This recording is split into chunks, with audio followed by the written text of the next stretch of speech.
Alright, hello everyone! Moeka here. We are actually playing a different game today. Completely different. Usually we be playing like Link or Elden Ring, but today we're checking out Our Life, Beginnings and Always. It's a nostalgic visual novel where you design your own character and you basically grow from childhood to adulthood with a lonely boy next door. So I'm excited. It's supposed to be like you're kind of like creating your own experience in this like story, and there's a lot of customization and there's a lot of choices, but you're not really like pressured into making the quote-unquote correct one. So I'm very excited. I read like the first hour or so just to see if I would like this, and I was very into it. So no, because I'm not. I know how it works. So yeah, basically you get in here and then you make your character. I'm more of an olive, still a little bit tan. I like those eyes, they're cute. We have brown eyes. Yeah, when I first played, I was in this customization. Like, anytime games put this, like I spend so much time. We have kind of choppy hair. Oh wait, I kind of like the choppy hair a little bit more. This one's a good one. This one's like fluffy. Has the fluffy hair bits. I do like a bit more of the messy hair though. The color is something that I'm like, we have brown hair, but that's very light. I do wish there were more hair color choices. And the eyes too. Have more of like a orangey golden brown situation. I feel like this is too... We're gonna go with the darker hair, technically. It's a very light brown. I prefer a bit darker for us. I do like the orange a little bit more. It's closer to our highlight. We're more of a... I wish there were more hair choices. But yeah, you get to pick your name, yourself. Moeka, Hoshizora, and then you can pick your pronouns. And they do have voice acted names. So if you're lucky, your name might be in the listed one, and whenever the characters say your name, you can choose it. Unfortunately, mine's not in here. But there are a lot. Vi. Yeah, no. Mine's not in here, so unfortunately I'm not gonna pick one. But there is a choice for you, and then you can choose like birthmarks, hand size. Mine are small. Birthmark on the chest. We like pants, skirts, dresses, shirts. We're fine with that. I like big hats. I'm okay with bracelets and necklaces though. And yeah, we're done. Summer in Sunset Bird was a special time of year. Your usual sleepy town began to bustle. It was a popular tourist destination with people coming from all over to enjoy the beach, the weather, and the relaxation that came with both. The smell of the ocean, crisp and salty, hung in the air, bringing 3 whole months of schoolless vacation with it. During the summer, your moms didn't like you to wander too far outside of your neighborhood, so you knew the area pretty well. That included the people. Families came and went from Sunset Bird, but they mostly stayed and did what your moms called putting down roots. Ooh, we have moms. They built businesses, they got to know each other, and they definitely said hello to the nice young kids who waved when passing their stores. Going for a walk around town mostly meant the familiar, friendly residents waved or asked how your family was, or most often, just said hello. Yeah, depending on like what kind of vibe you're going for, it is explained in the tutorial. Like this one's more of like a calm. I believe this one's more neutral, and then this is more of like a more happier tone. But it really, at the end of the day, like the type of vibe you go for, it doesn't really matter in the end. Didn't really get why they always had to say hi. They saw you every day, but you nodded back to them anyways.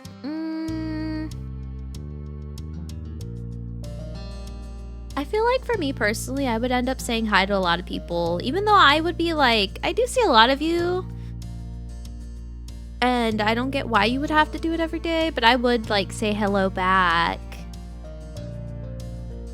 You ended up saying hi to a lot of different people, since most of the tourists that came and went every summer were the same ones. We're gonna go with that one. You enjoy learning all about where they were visiting from and hope to visit those places one day too. But today, there was a man sitting on the curb outside your house. Stranger danger. He was sitting with his head in his hands, his whole body slumped over, and you wondered if he even was a real person or a statue that had magically sprung out from the ground overnight. Whoever or whatever he was, you had never seen him before. One thing you knew about everyone in Sunset Bird was that people who you didn't recognize really stood out. It was rare for tourists to venture into the residential district, as your moms called it. So for you, not knowing who a total stranger was set off a lot of red flags. Your mom's had to talk with you and your big sister Lizzie about this kind of situation before. Stranger danger. What are you doing here? You mentioned that some people aren't good to talk to, but other types of people you can help even if you don't know them. You remember it's okay to run away if you feel uncomfortable. You don't have to worry about being polite to them. That is also very true. You hadn't exactly been listening at the time. You think it could be okay to talk to new people.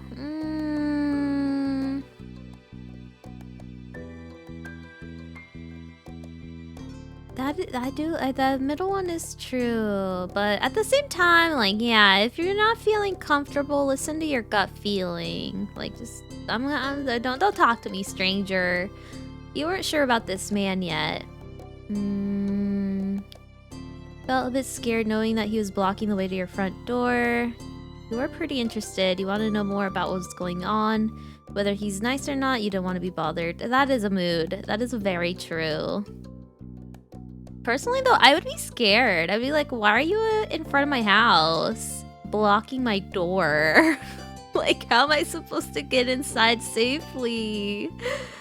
I'm feeling a bit scared. You slowed down, your mind racing for ideas on how to get past him unseen, but it was too late to escape. There was a split second where your eyes met and you took in a shaky breath. Your eyes started to the sky, pretending to stare at a bird who was hovering nearby. Hey. His voice startled you and made you jump, but you still didn't look at him. The bird landed on top of a nearby gate post, its black feathers ruffled against the gentle breeze. Trying to keep your eyes on it was tough, especially when the man stood up and started to make his way towards you. No! Stranger danger! Stranger danger! Oh no. I'm still unsure about him, but willing to be friendly, you offered the stranger a smile. I feel like that would be my, like, uncomfortable reaction. Would just be like, yeah. Hi. What do you need? It would be a bit spooky. I would do an uncomfortable smile because I'm just like, I feel very awkward. What's happening? We're gonna go with that one. The man gives a grin of his own back. You live around here? What's your name? You look the man up and down, taking in his tanned skin and relaxed appearance. Alyssa's clothes were relaxed. The way he was acting wasn't. What does that mean? That sounds spooky. He had sharks on his shorts and a stingray tattoo, and you wondered if he was obsessed with the ocean or something. While you made your assessment, he looked at you expectantly, waiting for an answer to his question. No, don't get... Oh, I'm not giving you my name. I'm like, what, 9? 9, 10, 12? I'm just gonna say nothing. No, I'm gonna be like, ooh, but I don't want to be like... I'd be scared to be like, yeah, I live here. I'm just gonna say nothing. If you do, he rubbed the back of his neck uncomfortably, giving you a small smile. A 20. He reached into his pocket and pulled out a clean $20 bill. It crinkles in his hand as he held it to you. Even more confused than before, you look back at him. Well, could you do me a favor? Oh, this is voice acted a little bit. It's partial voice acting. Interesting. What kind of favor? This is weird. Nothing bad. Sorry, I should have. Let me start over. He cleared his throat and stood up straighter. From where you were standing, it just made him look creepier. I have a son. His name is Cove, who's about your age. Cove? Chew the inside of your cheek. The guy's definitely obsessed with water. No, why are you so stuck on that? You thought I was pretty cool. Yeah, cool that you have a son, but what does that have to do with me? Cove, that seemed like a strange name for an actual living person to you. That is true. If you're a kid, like, that's what I would probably be thinking. But definitely the kind of name someone like this guy would give to their kid. Cove's dad. We moved in across the street, see? He gestured towards the house, to the house that had... What is reading?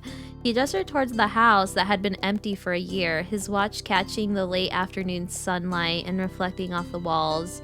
The gigantic for sale sign was finally gone. Oh, you must be Moeka Hoshizora, right? I met your moms earlier, and they told me you were 8, just like him, so... Moms! He shook a $20 bill to bring it back to your attention, a hopeful smile tilting his lips at the corners. Can you try being friends with the boy? You're paying me to be friends with your son? Just give it a chance and you can keep this. He's a good kid. You'll like him. Oh my... Sir, you can't buy friendship. But you gotta keep it a secret too, okay? It wouldn't be friendly to say his dad sent you. No, then why are you doing this? Did other kids really get their parents to pay for friendship?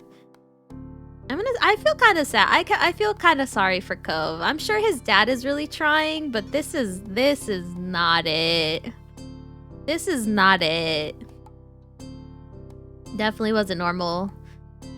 This definitely wasn't the normal way kids made friends. You knew that. What do you say? Want to make a deal? We're gonna run away? I do kind of want the dollar though. Like $20 is a lot of money for a kid. I'm gonna take the dollar and I'm gonna call out his dad. I'm gonna be like, yeah, I took the money, but your dad's a weirdo. Oh, $20 though. That is a lot of money. That is a lot of money for like an 8-year-old. Like, hello? I don't want the money, but at the same time, like $20? Oh, but what if it comes back and bites me in the A?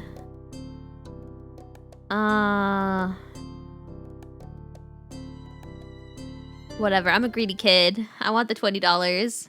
Carefully pluck the bill from his outstretched hand, grinning at the thought of all the things you could do with the cash.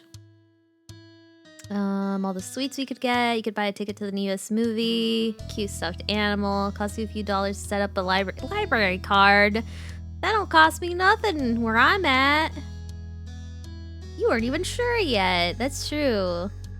I would want to go to the movies, but how would we get to the movies? I'm not even sure what I want the money for. The sky was the limit with this kind of amount. The man smiled at you, his eyes crinkling at the sides as he did. Great, that's great. I'll bring him by tomorrow. I wanted him to meet and greet with the neighbors today, but, well, I don't know where he's gotten off to. He laughed when he said that, but with the way his face looked... Oh my god, he looked like you thought he might actually want to cry. Wait, you lost your kid?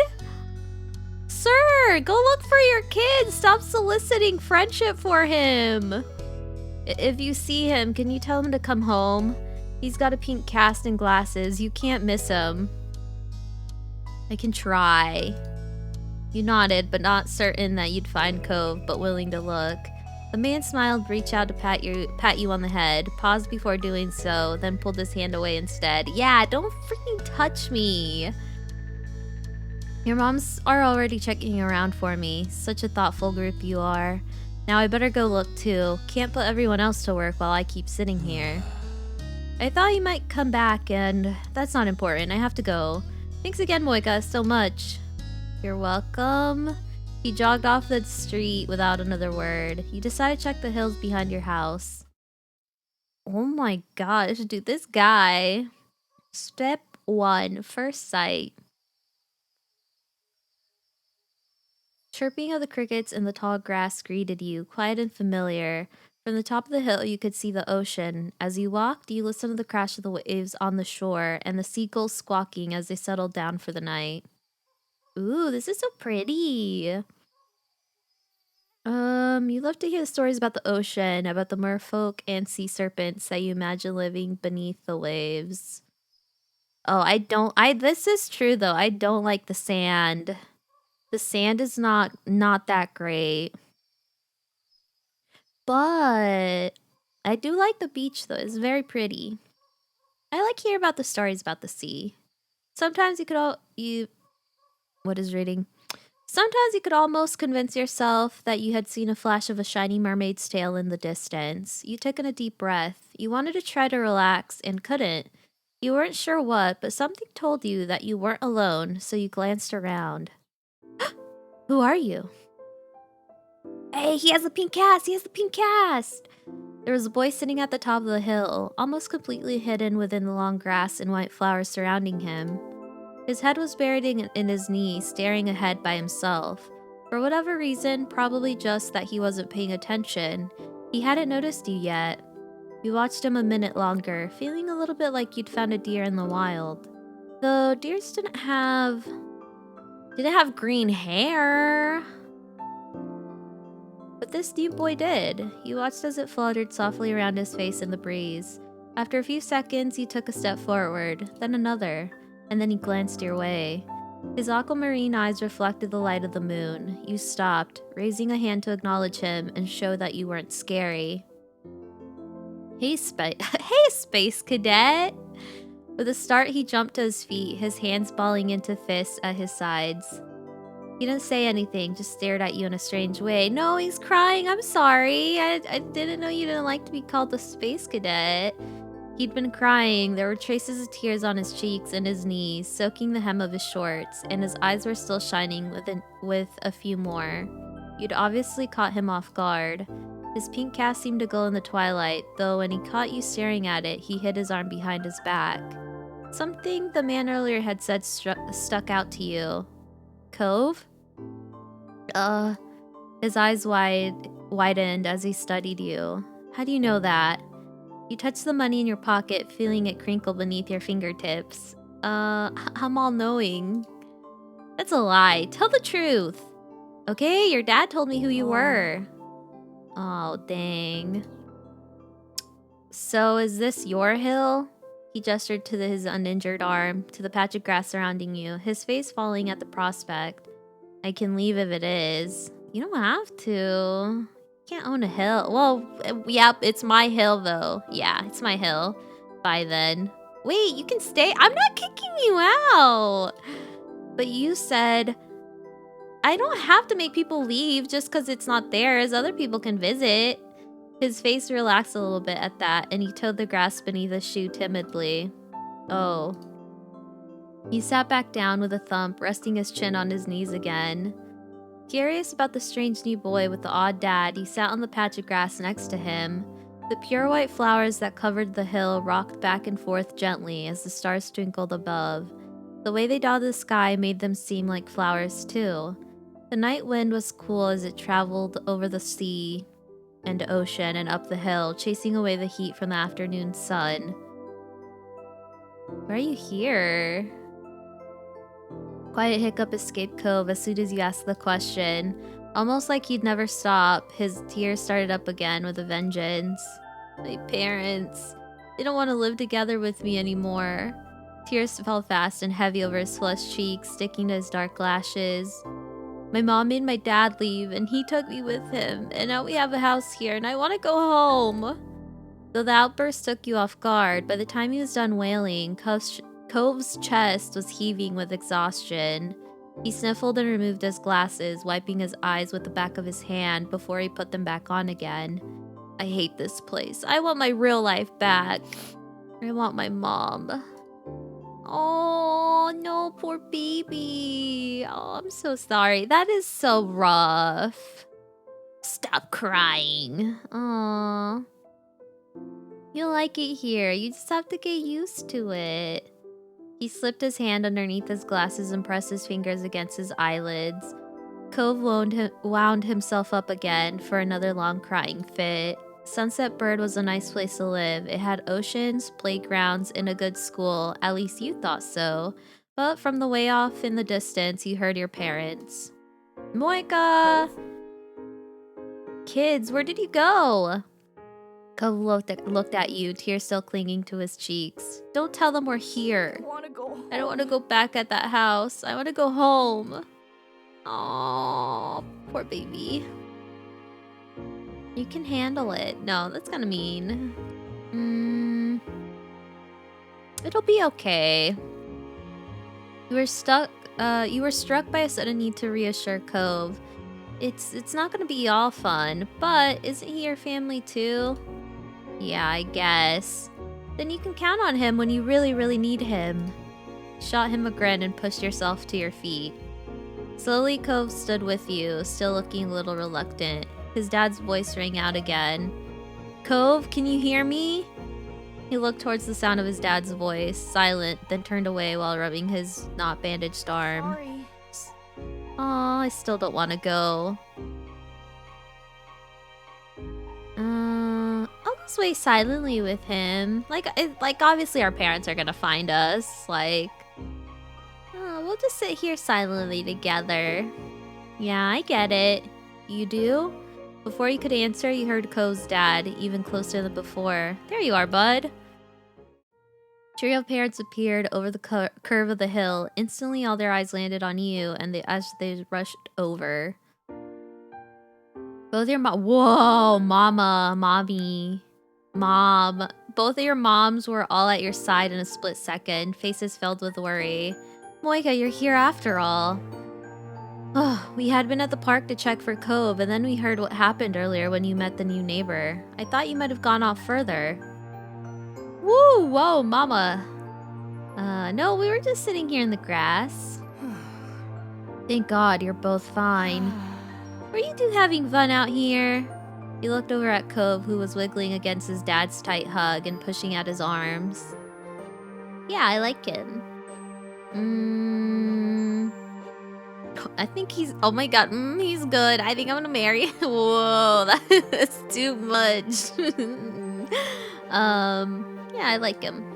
Nodded, smiling slightly. Finally letting go of his squirming, scowling son, Cove's dad turned to the three of you. Thanks very much for finding him. I really don't know this neighborhood. Good thing Moeka knows this whole area so well. Oh, absolutely. We should get going home now. It's been a long day for us all. Say goodbye, Cove. Aww. Bye. The two of them walked off into the darkness, heading toward the neighborhood. You watched Cove's bright pink cast until it disappeared. Tell you what, we'll have a proper play date tomorrow, okay? Your new friend's dad wanted to bring him by to see you and Lizzie. How does that sound? I can get it down with it. Sounds like words. Yeah, show my stuff. Aw, then okay. Both your moms laughed, the sound overlapping with a warm, familiar chorus. Mommy put her arms around your shoulders and led you toward the path. Satisfied and more than a little ready to go to bed, after your long, exciting day, you followed them home. Wait. Choose your feelings for Cove. This is how you feel towards Cove for this step. It could change in later steps. Oh. Comfort. I would say we're relaxed, right? Wait. Oh, oh, that's funny. Yeah, I mean, it's kind of, oh, I guess it could be like love at first sight. It could happen as when you're like a young kid. I feel like you know, comfort-wise, we're relaxed. I don't know if I have a crush on him. I would say I'm fond of him. I do like Cove. Yeah, we'll go with this. What are the last two options? For nervous or relaxed? What do you mean? Also, yes, this is like a dating sim. It's a visual novel.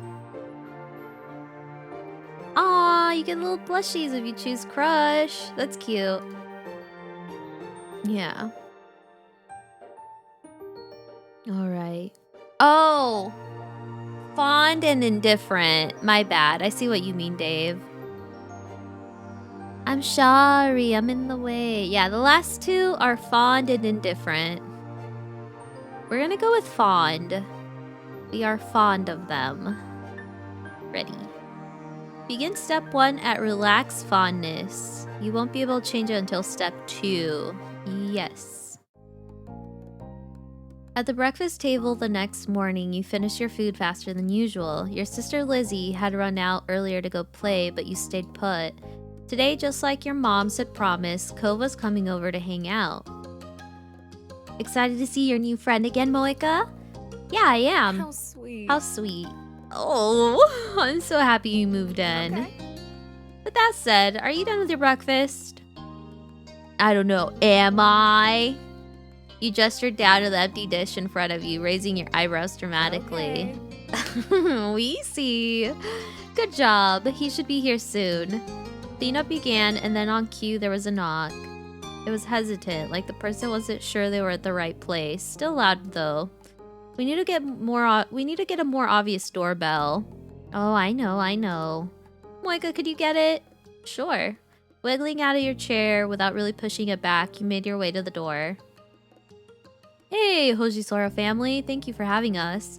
Mr. Holden, as your moms had called him, and his son were here.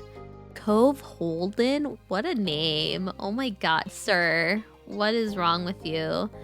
Cove looked different in the bright lighting of your living room and when he wasn't crying. With his dad standing in front of him and mom and mommy behind you, you and Cove looked at each other. Pleased to see your new friend again, you smiled at Cove. He smiled back with some hesitation. Aww, he's so... A lot of twisting. I would probably have like a flower bracelet. Twisted the flower bead bracelet on your wrist. Let's go play in my room. Okay. Take care. Let us know if you need anything, you two. Have fun, kids. Aw, see you later, son. Play nice. Okay. Dude, I feel like I would make him cry, like I'd beat him up. Instead of the other way around. You led him to your room, puffing out your chest a little bit at the sight of your treasures. There were a lot of stuffed toys, a cool bed, a window to look out. It was a great room. You hadn't had anyone to show it to in a while, but you were really proud of it. He leaned in a little closer to one of your drawings on the wall. I like this. Me too. Okay. You smiled at him. You were proud of that particular piece of art, and you were glad he noticed it. He turned to look around at the room a little more, studying the books on your desk and the pictures on the walls. Good? Glad for the company. I hope he likes my room. You had put a lot of effort into making your room as nice as it was. You hope he didn't say anything bad about it. Then his eyes landed on the tiny box of beach things you'd collected, tucked away by your door. He took a step towards it, before hesitating and pointing at it instead. What's that? A hoard of stuff I found on the beach. Do you have any driftwood in there? Dragging the box into the middle of the room, you and Cove flopped down next to it. I think so. Yeah, see? You gestured to a piece at the bottom, still covered with specks of sand. This is a good collection. You got a sense from the tone of his voice that he wasn't just saying it to be nice or to be like Shiloh, he actually meant it. Oh right, I almost forgot. Shiloh is gonna be here today. Shiloh? Lizzie's friend, or like her #1 fan, I guess. Do Do I have to see him? It should be okay. I mean, he's Lizzie's friend, not mine. But you know. Come on, check out my shells some more. Oh no, the shells. I found this one under a big piece of seaweed that had washed ashore, and you pulled out a seashell after seashell, explaining where you'd gotten each one and holding them up against the light. There were big ones, small ones, pink, purple, and orange ones. Most of them you washed off in the bathroom sink when you brought them home, cleaning off the sand. The collection was so huge and varied that you had a lot of funny stories to tell about them. Your voice faltered a little, but you kept going as best as you could. I feel like this would be me. I'd be like, I don't know if this person is all that into this, so I'm gonna just keep talking until they let me know how they're feeling. You're really proud of your shell collection, and it made you happy that Cove was interested in it too. Apparently fascinated either by the stories or by the shells themselves, Cove listened to what looked like the full force of his attention. It was a new experience to be the center of such dedicated focus, but Cove hadn't been mean to you, so you didn't mind. You smiled at him every now and then while showing him your collection. Kids, come down to the living room! You could tell the idea was making him unhappy, but Mommy wasn't giving you much of a chance to hang around. Cove hadn't been like this meeting you. You guess it was because he thinks you found each other by accident, not the parents making it happen. Mr. Holden must be right about telling... Wait, what? It's a weird way to write that. Mr. Holden must be right that telling Cove his dad was a part of that would have been a bad idea. Before you knew it, you had both been escorted downstairs and deposited in the living room, ready for Shiloh's visit. The two of you sat side by side on the floor of your home's entryway. I brought the box of shells. I want to keep looking at them. Great! Bust it open. We can look at them while we wait for Shiloh. Cove reached in and pulled out a big orange shell. Oh. Like he hadn't spoken aloud yet, he turned to you and held it up, his eyes shining. I think this is the one that's the best of them. I like different one best. I could show it to you. You can take it. Cove looked at you in surprise, his eyes going wide. Really? Sure, you like it a lot, right? Uh-huh, but I don't want to take it from you. It's okay. You got the impression he was hesitant to accept something because he didn't know you very well. No, you can have it. Like, you can have it, you insisted. No, it's okay. It's okay for you. You pushed the shell against Cove's chest, willing him to receive the present, but Cove firmly shook his head and kept his arms tightly at his sides. It's a battle you couldn't win, at least not today. Cove is your neighbor now. Maybe you could give it to him another time. The two of you were still sitting on the floor looking through your collection of beach findings when the doorbell finally rang. Cove jumped, startled by the sound. Since the person hadn't knocked, you figured it was probably Shiloh. He knew what to look for. Lizzie's friend? You nodded, but he didn't... What is reading? Oh my gosh. You nodded, but that didn't seem to make Cove feel better. It was already obvious that Cove didn't hide his feelings well. You could tell that what he was thinking right away. Oh no, he's not gonna like Shiloh. This isn't a good idea. He'll be alright. He's here. We can tell him to leave. Or we can't tell him to leave. Oh my god, could you imagine? Hi, you just came over. Leave. Goodbye. Oh, he's at our door, and if you go upstairs, he'll find you. Cove glanced around the room, eyes wide with surprise, and finally paused with his gaze locked onto the back of the house. Oh my god, do not try to leave. I can go out the window. Cove! He already was walking towards it. Scrambling to think of something to say, you stepped forward, then paused. Oh my gosh, oh my god, he's trying to leave. That's so funny. Do you want to break your other arm?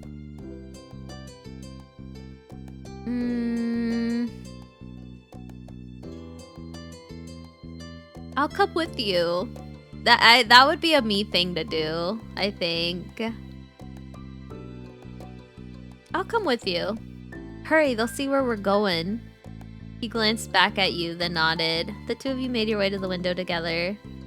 It wasn't much of a distance to clamber out, but by the time you landed gently into the bushes, you looked up to see that Cove was already taking off away from the house. He's just leaving me? He was fast, but you knew you could outrun him if you had to. Yeah, that's me. Cove! You ran as fast as your legs would take you, grass whipping around your ankles as you did so. Cautiously, Cove slowed down to a halt and looked back at you. Where are you going? I don't know, somewhere else. I don't want to see. Moeka! You looked to see Shiloh huffing down the hill after you, the backpack he clutched bouncing all around. What are you doing? Can I come? He must have seen you leaving out the window and followed behind. Hi. Oh, hi, are you Cove? Aw, he's cute. Yeah. Yeah. I'm Shiloh. Okay. Yep. Are we going back or are we gonna play outside? Shiloh's eyes moved between you and Cove. The smile remained strong on his face. I got a tiny frown from Cove in response. You were grateful that he hadn't asked why you had been running away. Inside, we left the box on the floor. Oh, right, my shells and stuff. We have to make sure they're okay. Aw, Shiloh. With Shiloh trailing behind, you and Cove head back towards the house. The plan for the afternoon, at least as far as you were concerned, was to sit and look at the beach things some more. You weren't really in the mood to do much of anything else, especially if Cove was having fun. Hey, check out this scallop shell I found. Cool, right? It's pretty color, kind of like my cast. Beautiful glittering pink. Did look a bit like the wrap around his arm. Pink is a nice color. Okay. Oh? Is it your favorite? Not really. What is? Maybe green or blue? It might be yellow. Oh, those are all cool. I guess. There are better colors. Not sure how to deal with the sudden awkward silence. You look back at your shells. I feel like that would be a me thing to do. I would just be like, this is kind of awkward. I'm just gonna look at my stuff. Like usual, it didn't take long for Shiloh to get fidgety. Lizzie was his favorite. Without her around, Shiloh didn't seem to know what to do with himself. And Cove wasn't like your sister. He wasn't that much like you either. Is Lizzie coming back?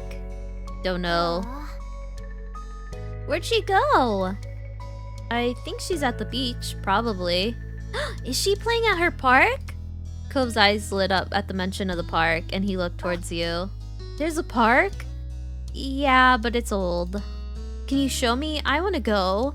He started getting up before you even answered, and Shiloh jumped up beside him in excitement. Oh my gosh. Really? You do too, right, Moeka? The park is fun! The park is... I'm not a big fan of parks. No. Yeah, I guess the park is pretty great. Yeah. It's right at the beach, so there's lots of fun stuff to do, and lots of sand! It has a jungle gym and a bunch of swings. That sounds like it could be cool. Oh, so are we gonna find Lizzie? Oh my gosh, Shiloh really likes Lizzie, huh? I don't know. I don't really want to see her. I just want to check the park out. Oh, cool. Ruthless. Adrift without any direction, Shiloh finally turns to you. Okay. He perked up. Both boys wanted to go. It was only fair. After getting permission from your moms, the three of you were ready to head out. It was a short walk to the park. Lizzie had convinced your moms that it was so short she could always be allowed to walk there by herself. When you found her, she was hanging out on the jungle gym, swinging back and forth. Hey, Lizzie. Her face lit up when she saw you, her big brown eyes going wide. Moeka! Shiloh! Hi! She dropped to the ground and landed with a soft thud in the sand. In a split second, Shiloh had abandoned you two and scrambled over to stand by her. You were used to being left out when it was just the three of you, but now Cove was here. You wondered if he would leave too. Who's that? It's Cove, he's new. Hi. Oh, I remember. Hi, Cove. Welcome to my park. Nobody ever comes to play here, so it's just where we get together. She gestured wildly with her arms as if to present the area to the newcomer. While Lizzie continued talking, you took the chance to kick off your shoes and wiggle your toes through the warm sand. Nice, huh? In this neighborhood, I'm the one who comes up with the ideas. You are? Uh-huh. Yeah, I am. Who else is gonna handle the job? Lizzie's the oldest. By a lot. My mom said you're Moeka's age. Yeah. Yeah. Thought so. I'm still the one in the group with double digits. What about other kids? Other kids? There aren't any. We're the only kids here, and Shell is just visiting from another place. Not every tourist really brings their kids here. This is the land of ancients. Be careful that the oldies don't try to steal your youth. Oh. That's kind of... Lizzie? Hello? For a second, it looked like he might cry again, but something in his eyes shifted and he looked back at Lizzie. What kind of old people? Like moms and dads, or grandparents? Grandparents who don't have kids. They hate kids. Why? We haven't done anything. Only some of them don't like kids. Stop saying things like that. You're gonna upset him. Only some of them don't like kids. You interjected quickly, hoping Lizzie wouldn't take things too far. Cove sniffled, his forehead creasing with worry. No, don't cry. Oh, poor baby. Lizzie was staring Cove down, but Cove wasn't even looking at her anymore. He didn't seem to care that she was there. He went into his own head. Shiloh was the next one to speak, completely unaware of the situation. I met Lizzie and Moeka in school. You'll see tons of kids there when summer is over. I don't want to go to a new school. I don't want summer to end. Shiloh looked down at the dirt. He hadn't had much luck striking up conversation with Cove. I like summer vacation a lot too. All the building tension in the air suddenly vanished when Lizzie laughed. At Shiloh's discomfort at how weird she thought Cove was, at something else entirely, he didn't really know, but she laughed, face scrunching up. Okay. Welcome to Sunset Bird, Cove. Take a seat, put up your feet and get used to it. Ugh. You offered him a small smile at that. At least it looked to reassure him some. What? Why would that reassure him a bit? I'd be kind of mad. I'd be like, what do you mean I'm stuck here? Oh, kids. The rest of the summer, Cove was always there. You saw him more often than Shiloh, and on some days when she was in a bad mood or busy, you even saw him more than Lizzie. He became a staple of your everyday life, the way the sun... Wait. He became a staple of your everyday life, the way sun and lunch and the beach were. That's a weird way of writing that, but alright. During your first summer together, you really liked Cove. He was a fun person to play with, and he seemed to like playing with you too. Of course, that was only the start of things. Only the start of things? Oh, we can go like... Oh, okay, what are we gonna do? Do we wanna go shopping? Grown up? What does that mean? Fireflies. Oh, we can have a sleepover. Wait, we can run away? No. Let's go shopping. Come back before it gets dark, alright, sport? The familiar voice drifted across the street and drew your attention away from the snail that you were watching inch slowly across the pavement. Cove waited in front of his dad, pushing his green hair back off his face from where the breeze was blowing it over his glasses. He looked to be paying only a mild amount of attention as he was being handed a few slips of green paper. It reminded you of when you first met Mr. Holden, although he's probably not paying Cove to be friends with himself. Cove's dad seemed to feel your gaze somehow, or maybe you had made a noise, because a second later, his eyes were on you. He waved you over with a smile. He looked happy to see you, but you still felt a little awkward and weird for getting caught. You gotta learn to be more sneaky. You brushed your hands together to free them of sand, then jogged over to join the two, smiling at Cove first and then his dad. Moeka, hi. How's it going? Good to see you again. What excitement are you up to today, Moeka? Taking a walk. I found a pretty cool snail across the road. There's lots of snails around here. Mr. Holden grinned at you kindly. After he finished answering the questions, Mr. Holden's attention returned to Cove, who was preoccupied with folding the bills. How much money did he give him? Sounds fun, you know. Cove was about to hit the stores by the beach. Why don't you go with him? You gave a ready nod, turning to squint in the direction of the stores like you could see the goods that they had to offer all the way from where you stood. Oh, is that okay? Yeah. I don't mind. Great! I'm sure you guys will have loads of fun. Mr. Holden reached into his pocket and pulled out a leather wallet filled with money. You found it odd, since your moms only ever seemed to have cards in theirs. Here. He leaned in to pass a crisp 10 to Cove, giving him a wink and a whisper. What is it? What are you telling your son? Oh my gosh, is he trying to tell him to put the schmoobs on me? Get something for your friend too. Sure. Good kid. That's my boy. Oh my god. Oh my gosh. Cove's dad ruffled his son's hair. The bill in his hand still held out towards the green-haired boy. Take care. Cove accepted the bill after a second and slipped it into his pocket. Then with one last nod to his dad, he turned and started walking. You followed after him, intrigued at the possibilities this outing might bring. Cove strayed gently towards the creeping tide.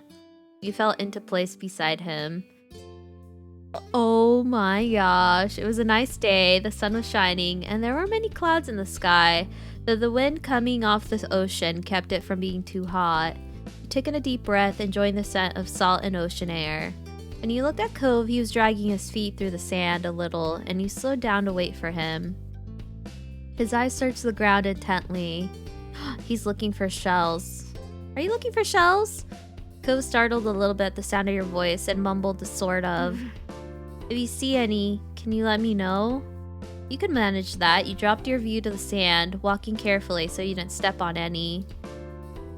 You were good at finding shells. You had a lot of them at home and always found new ones whenever you visited the beach. The comforting sound of the waves filled the silence with pleasant white noise, and you played a little game with yourself as you walked along, getting as close to the water as possible without getting wet. It resulted in you having to run to the sand quickly when the wave rushed in, more than a few times, and although Cove threw a few glances your way, he didn't say a word. You didn't either. What did he want to go to the shops for? I don't know. Yeah, what did he want to go to the shops for? I need a new sand pail. Yeah, what happened to your old one? Cove narrowed his eyes, seeming to think deeply for a second. It disappeared. What, really? Cove ducked his head down, lacing his fingers behind his back. It didn't seem like he was going to continue, so you nudged his arm. How did that happen? Well, Cove opened his mouth and shut it again, considering. I took it to the beach one day. Uh-huh. When I came home, it wasn't anywhere. You left it there? Nope, it wasn't at the beach when I went back. Then you lost it. It disappeared. So... What about you? What do you do out here? I like building sandcastles. It'd be a little hard to see the fish, I feel. Also, hello, welcome if you're just joining us. We're checking out this visual novel. I'm really liking it a lot. It's cute. Yeah, I like building sandcastles. Last summer, Lizzie and I built one that was as tall as me, and sometimes they have sandcastle building competitions down by the boardwalk. Cool, I bet you could win. You smiled at Cove. Maybe the two of you could build one together one day. Ah, cute! Once you reached the shopping area, the noise levels grew exponentially. No longer just waves and footsteps, but the chatter of people enjoying the summer day, the call of birds trying to find bits of food left behind, and lots of salespeople trying to get attention. You sniffed the air as you walked beside Cove. You could still smell the ocean, but there were other scents now too. Pizza, pretzels, hot dogs. Hot donuts. Oh. It's not very nice. It's alright. It's alright.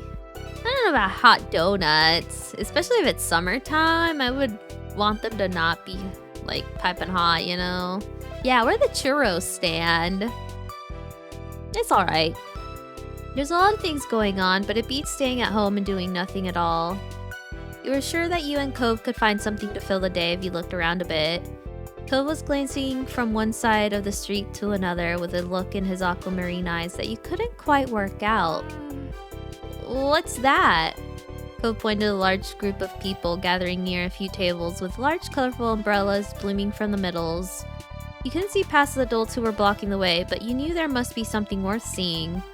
Without another word, the two of you hurried over to see what all the commotion was about. Feast your eyes on the amazing Alexander! In the center of the crowd was a man with a tall hat and a funny green coat that had 3 long tails.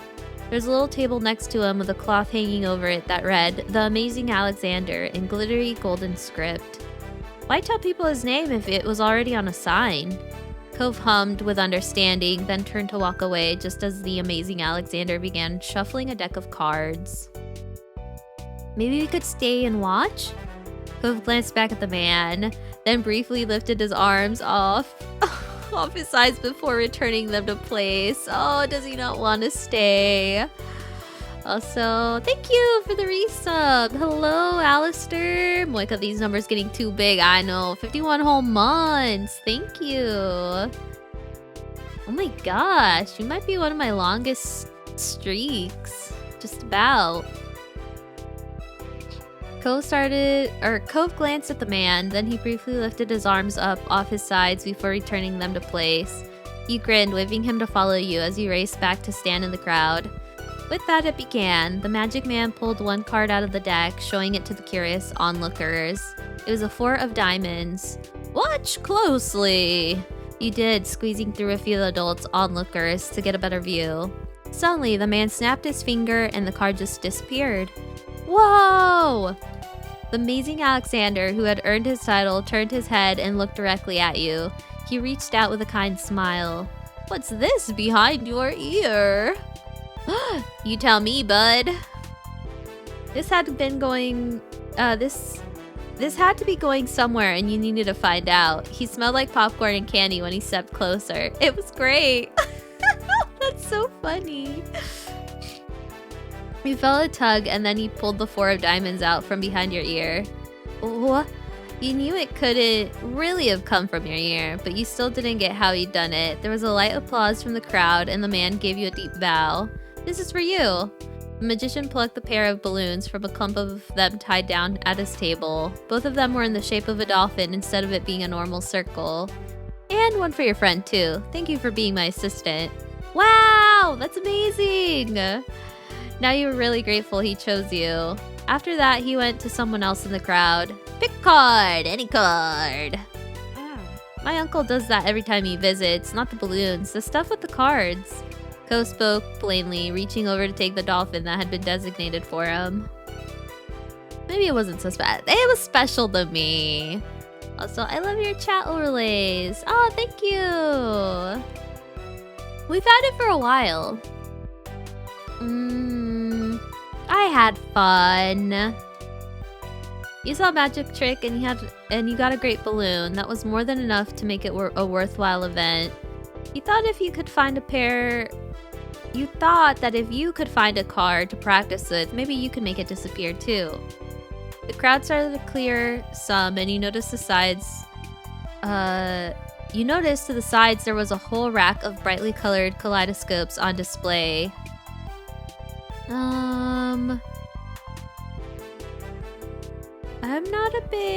I would pick up the kaleidoscope. I'd check it out. Ooh, these are cool. You shifted the balloon string to your other hand so you could bring the mysterious tunnel to your eye. A whole palette of colors appeared right in front of you, spinning into all kinds of different shapes as you twisted the end of the tube.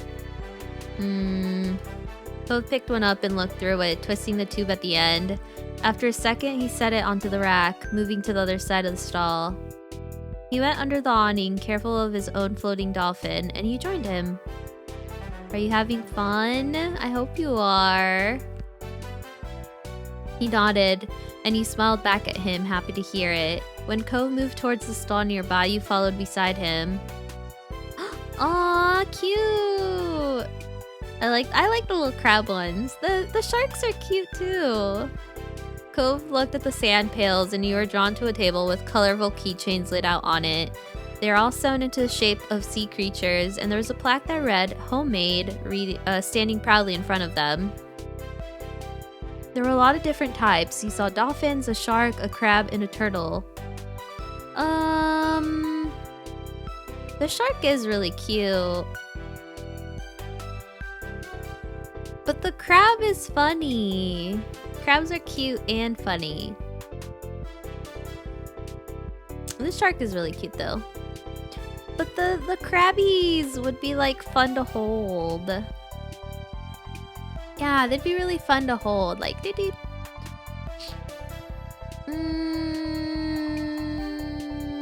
I do like the sharks, but I think I'm gonna go with the red. The red looks nice. I'm gonna go with the crabs. Your hand stopped at the crab, claws raised with a tiny smile on its face. It had big eyes and little legs, and the fabric was smooth when you picked it up. You had seen a few crabs at the beach before, though they usually scuttled away when you had the chance to look at them closely. You liked the idea of having a crab all to yourself, even if it was just a soft animal. You were instantly enamored. Checking the price though, your heart fell. Oh no, don't fall. Your heart fell. $6. You didn't know much about money, but you thought that was a lot of spending on one thing. You really had more than $5 to your name. Though that changed the day you met Cove and his dad, you still had the $20 bill Mr. Holden gave you. No! Oh my gosh, I hope they don't make us tell him, like, we took your dad's money. Oh no. It was a grand sum of money, but you couldn't spend something that was at home instead of in your pockets. Maybe you'd have to ask your moms to bring you here again one day, now that you knew what you wanted. Is that what you want? Huh? Oh, it's $6. I didn't bring any money. Alright. It's fine. What, really? You don't have to. Cove didn't mind that. He took the keychain from your hands, and that was that. He was holding a small yellow bucket for himself, too. I was always gonna get you something. I already got the money for it. You smiled, pleased that things worked out. Oh, this is so cute. It was nice of Cove's dad to let Cove buy something for you, too. You had to remember to thank him next time you saw him. After Cove paid, the two of you stepped out of the store side by side, your balloon dolphins knocking together and spiraling around in the air. You watched Cove hold up his new pail to his face, examining it thoroughly. Hey, Cove. Yeah? I really like this keychain. Thank you. It's nice. Cove looked further down the street, where different food carts were lined up. He rested his non-cast arm over his stomach and just held it there. Just as he did, yours let out a light growl. We hungry? Oh no, he shouldn't have bought it, because now we're not gonna have enough money for food. You hadn't eaten since breakfast, and after all this wandering around, you definitely were ready for some lunch. Let's get some food. Yeah. You two wandered around a short while, looking out at all the delicacies that were available. Everything looked delicious, and as the different smells, both sweet and salty, wafted over you, your stomach growled even louder. After passing up hot dogs, snow cones, ice cream, and pizza, you both agreed on pretzels. Cove got something sweet and cinnamony, and I got the same. I love like cinnamon pretzels. They're so yummy. Yeah, I got the same thing.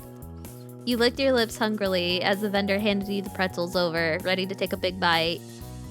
Your moms didn't like you eating too much sugar, but this was a special occasion. The little cup of icing looked too delicious to pass on. You found an empty table close enough to the beach that the grit of the sand made terrible noises when you dragged the chairs out to sit down. These balloons are making it hard to eat. Cove's, oh no, we're gonna lose our balloon. Cove placed his bucket on the table and he stared at it, still balled up. You opened your mouth to agree before an idea hit you. Oh, I know. After carefully placing the pretzels, are we gonna wrap them around the bucket? Imagine the bucket just flew off. After carefully placing your pretzel somewhere where it wouldn't get sandy, you tugged the balloon dolphin out of Cove's hand and tied it into a delicate bow around his wrist. Oh. Cove bounced his arms up and down in place, testing the stability of your knot. After watching his balloon jostle around, it remained attached. He smiled satisfied. Can you do it for me? He repeated the ritual. Cove struggled somewhat with the cast restricting his fingers on one hand and a string already tangled around the other. Got it.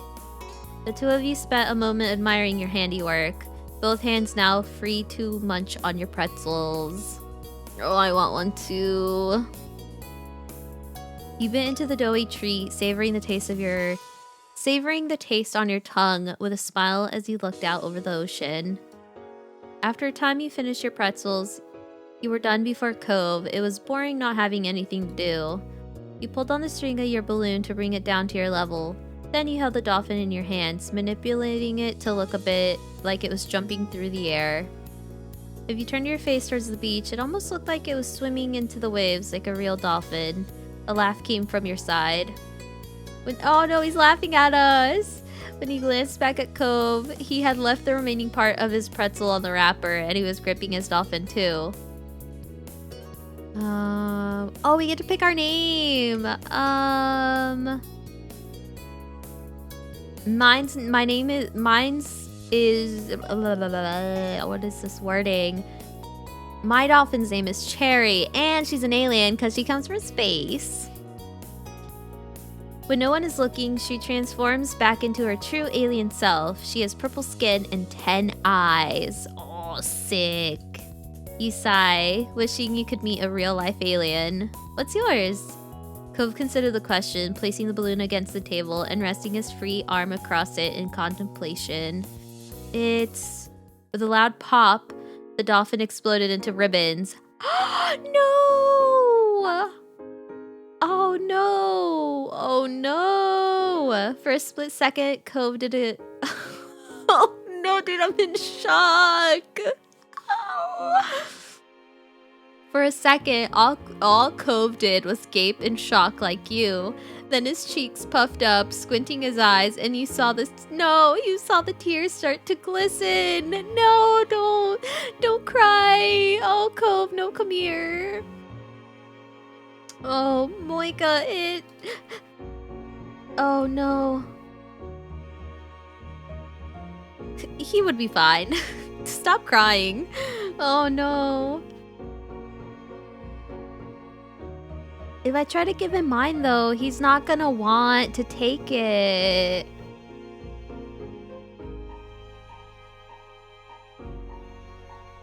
We could go find Alexander. We can go find another one.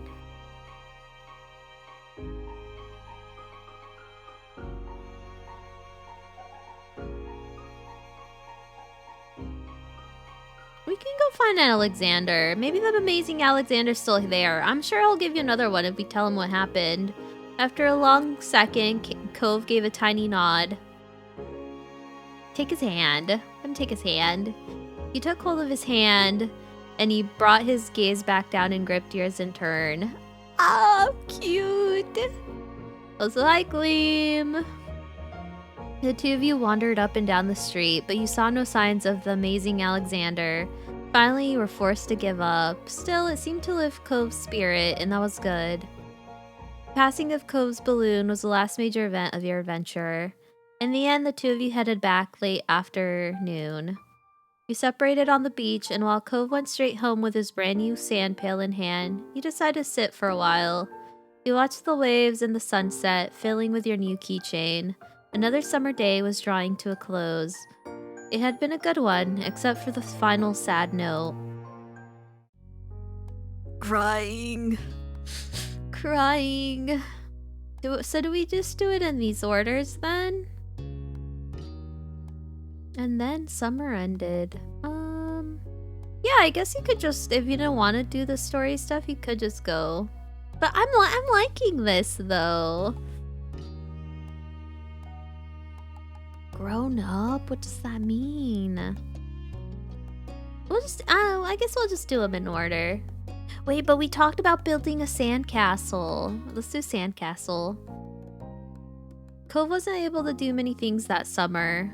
When him, and Shiloh set out on the shoreline one bright morning, you could tell he wanted to be in the water. But there was no way he'd be swimming anytime soon, not with his cast. The waves washed a single shell to shore, glittering and blue, another reminder of the place he couldn't go.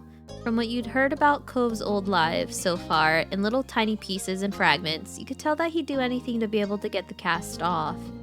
Like, make a pact with a witch or something, just to get off his arm. You thought about how his summer last year must have been really different from this, with his old home and his mom and dad. But now he was here with you and Shiloh and Lizzie and everyone else, and he couldn't even go into the sea. The town wasn't bad. This town wasn't bad. It had all your favorite things in it, but sitting there on the same beach you'd grown up on, you could understand that not everyone felt the same way about Sunset Bird as you did. You watched him from the corner of your eyes, quietly, and he finally said aloud what you had been pondering. I wish I could go in. The water? Yeah. Oh, I'm sorry. You're gonna be able to do it soon. Cove only sighed in response. Apparently soon wasn't soon enough. It's so pretty, the ocean. And huge. There could be anything out there, like mermaids. Yeah. Aw, cute. Also, that's alright, Gleam. Thanks for popping in. I wish you didn't have a cast, but he does. Swimming could be fun if we could. I don't know how to swim, so not like I'd be going in anyways, but it'd be fun if we could. But it's not like there's anything we can do about it. Obviously not interested in hearing much about your input on the situation, Cove turned to the water. But as he looked away, something about Shiloh's slow, careful movements caught his eyes. Wait, what? Hey, are you building a sandcastle? Sort of. I was playing around while you were talking. I'm listening. Maybe I could too. I've only made big piles before. It's really nothing special. I'm sure you'll be good at it right away. Well, how do you do it then? Shiloh's cheeks lit up. You could tell he was a little bit uncomfortable to have Cove's expectant stare on him. I'll play too. I like making sand stuff, even if it's like not really in a shape, you know? I don't know, it's fun. Okay. He put his hands back on the shell and sand and nodded. I don't do it a lot. Here's how I like to get a house started. Shiloh, focusing more intently than you'd ever seen him, guided Cove through the process. You happily used your own method. It didn't take long for the three of you to stumble? For the three of you to have a humble structure prepared. That's all kind of. You can do anything now, like making it bigger, add some seashells, carve a pretty pattern. I bet you'll all have great ideas. Okay. I'm gonna make it bigger. Mine is gonna be a real castle. Oh, this is gonna be a house. Looking at the base of your sandcastle, you decided to make I'm gonna make a house. Looking at the base of your sandcastle, you decided to make a normal house. Better part of the next hour you spent focusing on your own work. The boys were the same. You and Shiloh didn't sneak as many peeks at everyone else as you usually did. You finished shaping before either of them did, glancing up from what you'd built. It seemed to go by fast because they were already searching around for extra decorations. Shiloh had grabbed most of the really interesting stuff, and Cove had a lot of shells, but there were still other options. The first thing you reached for was a red bottle cap. It could be our doorbell, or it could be the handle to our door. This reminds me of one of my favorite Futurama jokes. When will this happen? Soon enough. That's not soon enough. It was the best fit for your house, you decided. And it seemed like the lid from the sports drink that Lizzie was trying to convince your moms to let her try. So you put it in a funny place where it'd take a second look to see it. Pleased with the results, he finally took a proper look around that wasn't focused on the sand itself. Both Cove and Shiloh were super immersed still. You knew you could probably sneak a peek at either one's work. No, I won't look. I'll wait. He instead watched some clouds go by. The silence was broken. What's on top of yours, Shiloh? You peeked closer and discovered something shiny sticking out of Shiloh's sand chimney. Oh, it's a gum wrapper. It looks like smoke. Thanks. That's good. That's smart. Yeah, I didn't think of that. I mean, yeah, you could be an architect.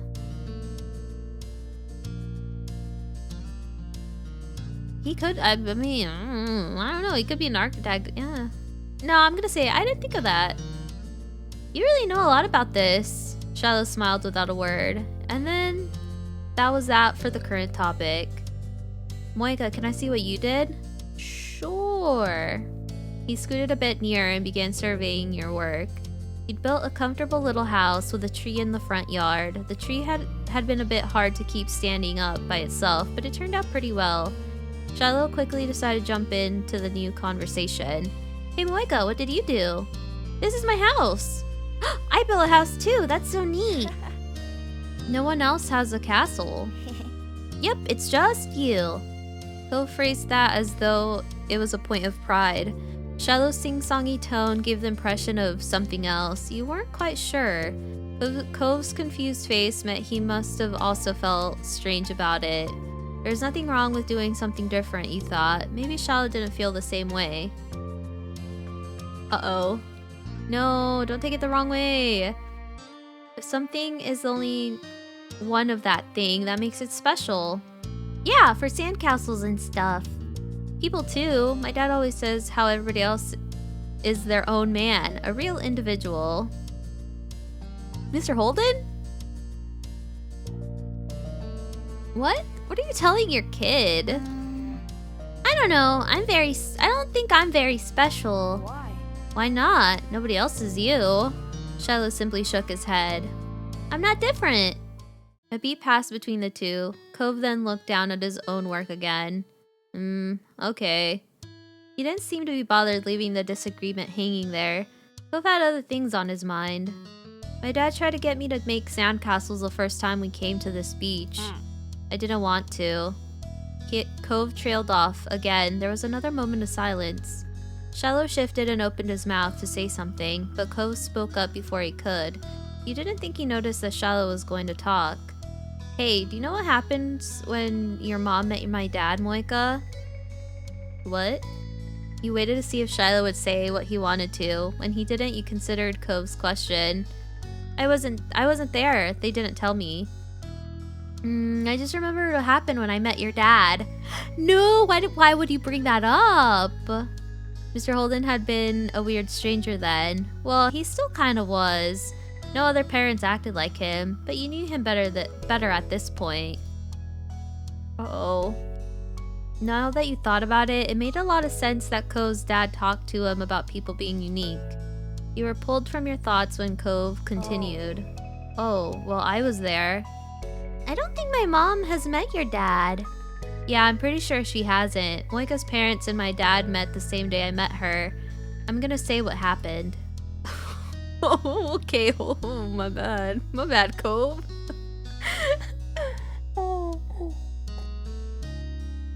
Need to take a sip. Oh my gosh. Are we about to have a meltdown today on the beach? I hope not. Shiloh frowned at himself, ducking his head. His hat cast a shadow over his face. You could still tell he was upset at not being included in Cove's choice of topic. Oh no, poor Shiloh. He's a little baby. Leave him alone. That was kind of boring for him though.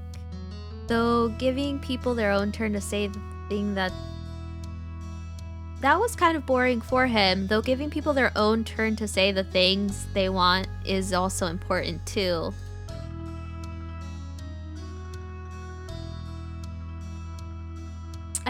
I think Shiloh wants to say something, Cove. Huh? We were talking, just not right now. I'm talking to you. He can listen.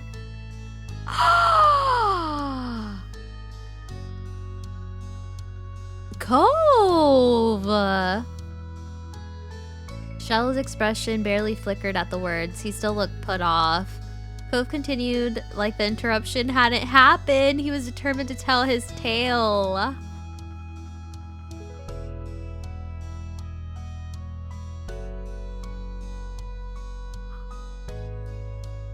Cove! That's rude. When we moved here, we didn't bring lots of things with us, only some stuff that could fit into Dad's car. We didn't even get a moving truck. I sat in there while Dad brought it all inside. I didn't really want to get out because I knew Dad would make me look around the new house. I really didn't want to do that. His lips twisted into a frown as he recalled that. Then I saw your moms. They were in a car too and stopped at your house. I guess they were coming back from somewhere or something. My dad noticed. He waved his hand and they went over to the front of your house where they started talking. I don't know what they said. I couldn't hear it. But he couldn't see me anymore since he was looking at the other... He couldn't see me anymore since he was looking the other way. So I opened the car door and left. I wanted to get away and went behind the houses. I found those hills there. The ones where we met for the first time. Cove nodded and stared at you. You stared back. He didn't go on to say anything more.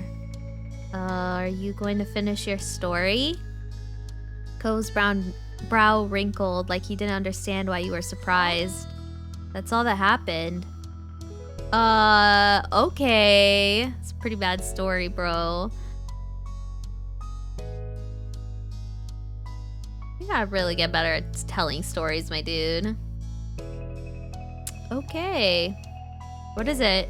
What? You said it in a weird way. I don't think I did. Cove dared his eyes at you, suspicious. Shiloh's mouth twisted into a scowl of disbelief, but he said nothing. Why'd you bring that up anyway? There's a slight shrug of Cove's shoulders. I was thinking about it because of the sandcastle. It made me remember when I moved to here. Dad showed me the beach first before we went back to the car to unpack. He was really excited about it for some reason. Cove's brows furrowed a little more as he quickly raked his hands through the sand. I get it. You thought maybe Mr. Holden wasn't that excited about the beach and instead was hoping Cove might be. But the line of conversation had come to an end. Even Cove was done with it. Some other topic had popped into his head.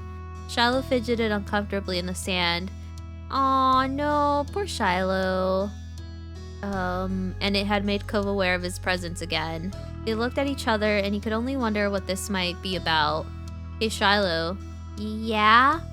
Why are you always turning so red, even when nothing is happening? Clearly startled, he jerked back. Neither you or Shiloh had expected that. Had expected that to be how he got included in the conversation again. Oh my god, Cove! I don't know, I guess. Okay, it's kind of weird.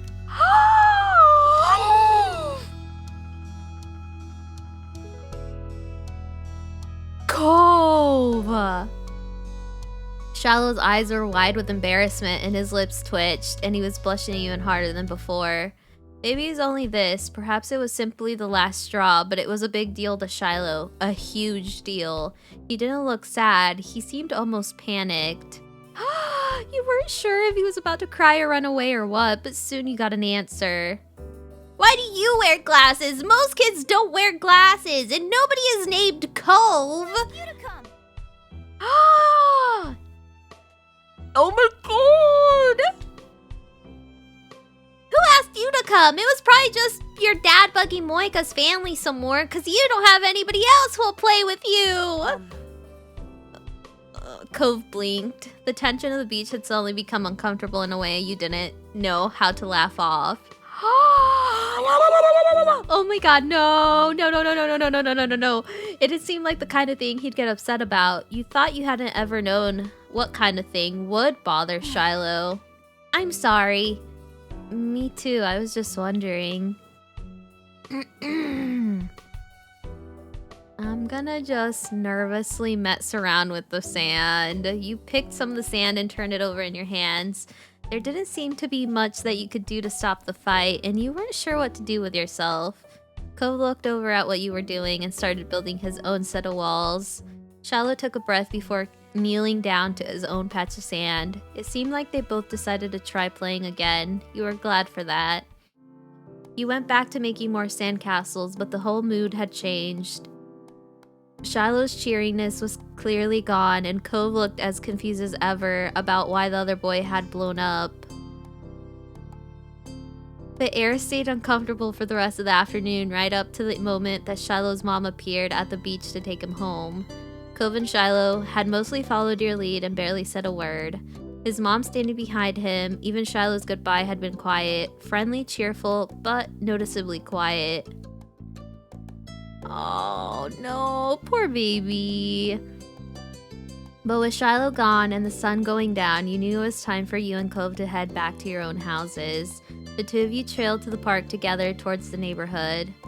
The walk home was quiet. You passed by familiar landscapes, shoes thumping against the sidewalk in near perfect unison. Cove was clearly caught up in thinking about something. What's up, Cove? What are you thinking about? Something was definitely up, so you chose to reach out to him and ask. Hey, Cove, is everything okay? You're making a funny face. Oh, I was just wondering. Cove fell silently again for a few seconds, then sighed. Why'd Shiloh act like that when I said he was all red a lot? Cause you were being rude. You're being rude to him. No, I wasn't. It looked like that to me, and it wasn't just saying that one thing. You're not very nice to Shiloh. I didn't mean it like that. Shiloh's kind of weird to talk to. Cove! See, that's kind of rude.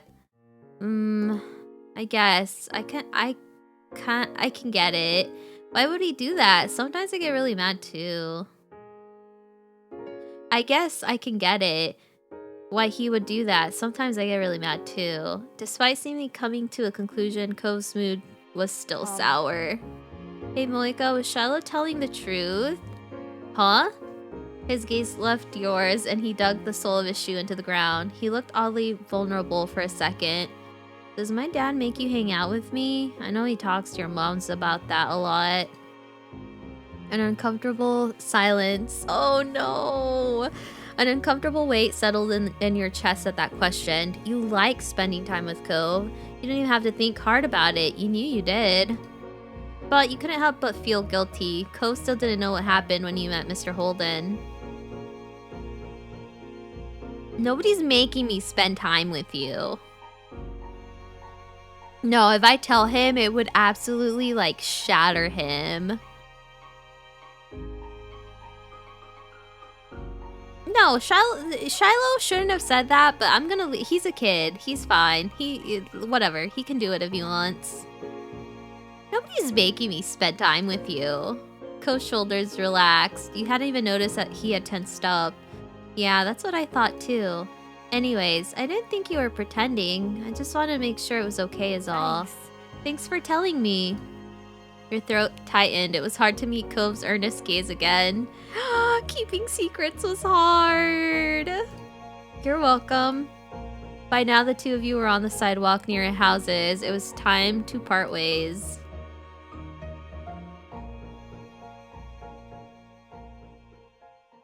Oh, we could hug him goodbye. He might be uncomfortable with that, though. I'll nudge his shoulder. You reached over and gave Cove a fond push forward. Bye, see you tomorrow.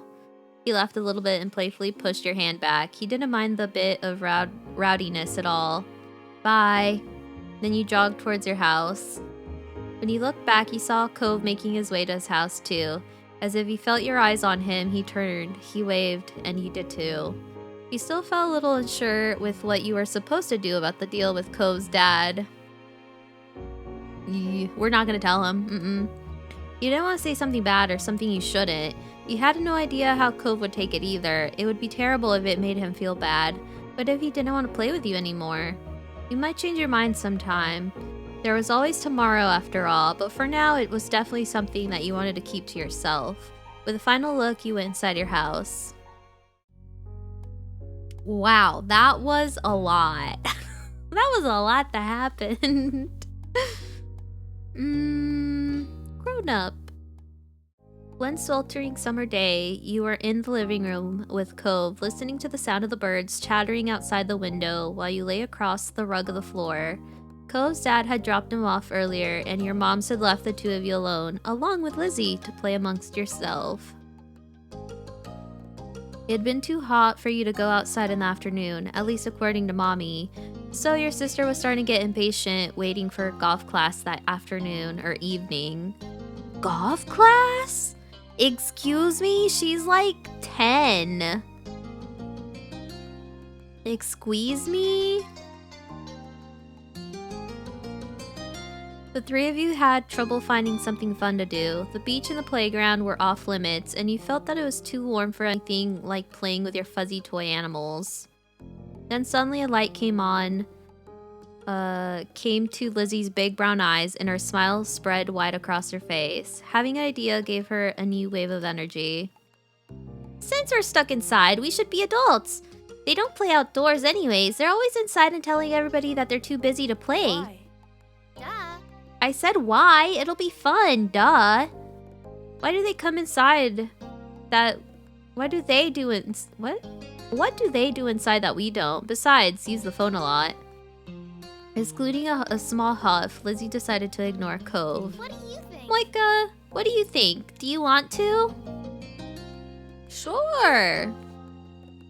Also, put Cove in the dirt. we might just do that. Oh my god.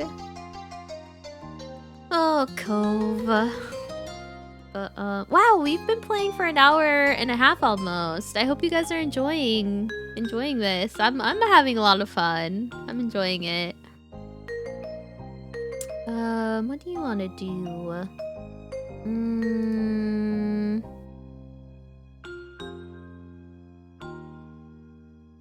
I don't know. We could.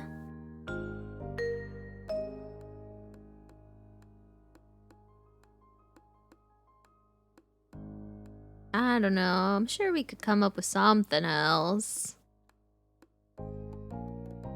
I don't know. I don't know. Please, Moeka. When have I ever had a bad idea? Whenever we play with you. I wasn't asking you.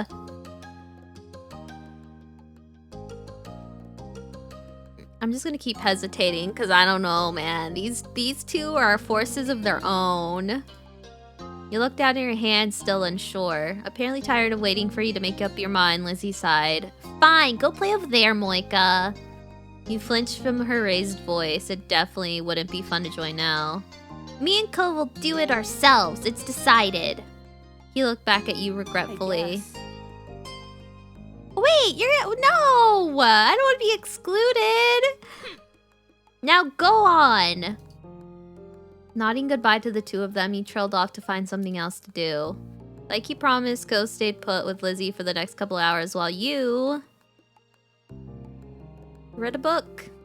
You could hear them talking as you sat with your book by the window. You opened the picture book in your lap and immediately got lost in the story. It was about a little donkey who grew up on a farm, making friends with all the animals and pretending to be like them.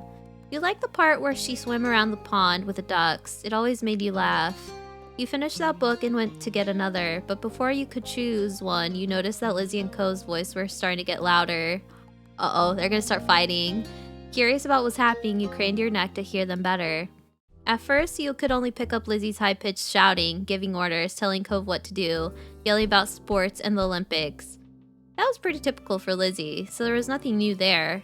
But you started hearing Cove more and more as time went on. It sounded like they were not having a very good time. I'm gonna go see what's going on. You abandoned your cozy reading spot to go check on what was happening with them. Hey, is something wrong? From up close, you could see that your sister was red-faced and pouting, while Cove mostly just looked confused. Neither one paid you mind. Uh-oh. Lizzie's, like, used to Shiloh's, like, simping, so I don't think she's gonna have a fun time with Cove. Also, hi, Snorlax. Welcome. Cove. Shut up, Cove. You're being so unreasonable. You... I don't get what you want. This game doesn't make sense. It does! You just have to be realistic. I said that. But you're not. You worried that the two of them were getting a little too angry over whatever it was. You had no idea what to do to make them stop at this point. It seemed like the two of them would just keep working each other up as long as they could. Had the two of them been arguing like this the whole time? Thankfully, like a greeting card angel, Mom walked into the room. Lizzie rushed to her, hanging off the hem of her shirt and poking out her tongue at Cove. Lizzie, Moeka, it's time to get ready to go. Sorry you have to leave already, Cove. Their mommy said that she'll walk you home so that you don't have to be left in the cold. Cove was still glaring at Lizzie, his face flushed red with anger. I can go by myself. But... Bye, Moeka. There was still a harsh edge to the brief farewell, but you knew it wasn't you that had made him mad. Without giving Mom a chance to stop him, Cove stood up and stalked out the room, shoulders drawn tight. Okay. Worried, Mom turned to look down at you and Lizzie. You two were playing nice with our new friend, weren't you? I'm gonna tell her the truth. Sorry. We were playing pretend and things got intense. They were like cats and dogs. Your sister's jaw dropped, looking betrayed, as Mom put both hands on her hips. Elizabeth! I told you to be kind to him. He's having a hard time right now. Lizzie's mouth closed back up, replaced with a tiny frown. I know, I tried, but he was... No buts. We both know you can show someone a great time when you put your mind to it. We're going to apologize to Cove and his dad over the phone when he gets home from work tonight. Lizzie hung her head, dragging a foot across the ground in front of her. Okay, Mom. Good girl. You caught pieces of Lizzie skulking to herself about how it was his fault too, but it was over. Alright, we better get a move on. Let's go, kids. Noelani, where did you leave the car keys? Your mom's hustled you out the door, and you noticed during the car ride to the golf practice that Lizzie was quieter than usual. She was usually the first to request which music to listen to in the car, but she didn't say a thing. Your parents noticed that she wasn't in the mood to be bothered. You gave her space, and Mommy just asked you what you'd like to listen to. I'm gonna choose a song that I know my sister likes, so hopefully she cheers up, because oh my gosh. You were happy to see it brightened her up right away, and she started singing along with you. Soon enough, her bad mood was a thing of the past. When the car ride was over, you spent the twilight hours watching Lizzie hit things with other girls her age. You didn't know much about golf, but you could tell that she really liked it, so you sat with your moms and tried to puzzle it out. It was nice sitting outside after being cooped up into the house all day, and you stretched out your legs to let the last few minutes of the sun warm your skin. When the sun was finally out of sight, dipping behind the horizon, you got ready to leave. Instead of going straight home, your moms took you to the family diner. You went to a restaurant that you had been going to ever since you could remember. Earlier, you only caught the tail end of your sister's argument with Cove, but you could still tell that this all helped Lizzie be less angry. The car ride home was quiet, with only the radio providing escape from silence.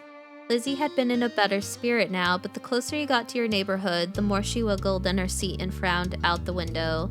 She knew what was coming as soon as you got back home. Clearly, she was dreading it. Soon enough, Mom was turning onto the street, then reversing into the driveway. When she cut the ignition, it went silent. No one spoke, only unbuckling their seatbelts and opening the doors. Lizzie was the last one out. Oh no. Once everyone was inside and done taking off their shoes, she propped her hands on her hips. Now then, Mr. Holden's car is in the driveway, so he should be back from work. That's good news, isn't it, Elizabeth? You and Cove can hash things out before the day's done. Lizzie didn't complain or put up a fight. Her head ducked so that she didn't have to be anyone's eyes. She nodded once. Good, let's get a move on. Mom put the house phone... Oh god, I hope she doesn't get mad at him through the phone.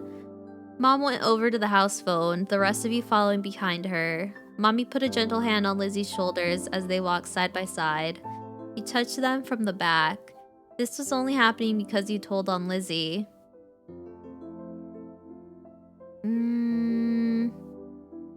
didn't like doing it, but I had to. Being a little tattletale didn't feel good, and you wouldn't want somebody else to tell your moms everything you did. Still, your mom had asked directly, and you didn't want to lie. The four of you stood around the kitchen in a lopsided square. All eyes went on Lizzie, who kept her gaze on her feet. You remember the number to Cove's house, don't you, honey? Lizzie jerked her head to a... Oh, God. I'm imagining this and I'm already dreading it. Lizzie jerked her head in another sullen nod. Without further prompting, she stepped forward and she began to dial. Mom reached over and pressed a button on the base. Suddenly you could hear the phone ringing. She turned on the speaker. No, not the speaker phone. The phone rang a couple of times, then stopped. Mr. Holden's warm voice came through the end. Evening, Holden residence. Lizzie looked over at Mommy, unsure. She nodded encouragingly. Hi, Mr. Holden. It's, Lizzie. Can I talk to Cove? Absolutely. Lizzie Hojisora, what a surprise. But of course, you can say hey to the boy. To the boy? That's your son.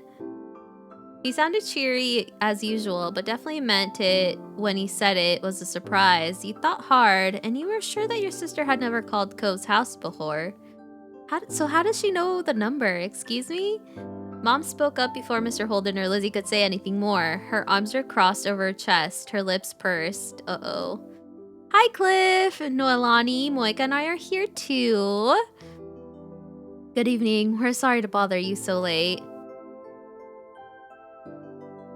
Hi. Hi, Mr. Holden. The gang's all here, huh? Is something the matter? His voice grew a bit concerned. Mommy was quick to reassure him. No. Well, yes, but it's going to be okay. Lizzie and Cove got into a big fight today. We were hoping that the two of them could talk and make up. Is this a good time for you and Cove? What? A fight? Cove didn't tell me anything about that when I came home. It does explain the funk he's been in today. He chuckled lightly. Despite that, it didn't seem like he really thought it was funny. Anyways, it's good he didn't catch us at a bad time. I'll go grab him for you. There was some shuffling on the other end. He must have not gotten far because you could still hear him calling out. Cove, there's somebody on the phone for you. After a beat of silence, there was more muffled talking from Cove's dad. Come on, bud. Lizzie called so that she could talk to you. Moeka's on the other end listening too. Don't you want to say hi? It took a bit of back and forth, though the conversation seemed one-sided since he couldn't hear Cove properly. Eventually, Cove took the phone from his dad. Hi. Hello?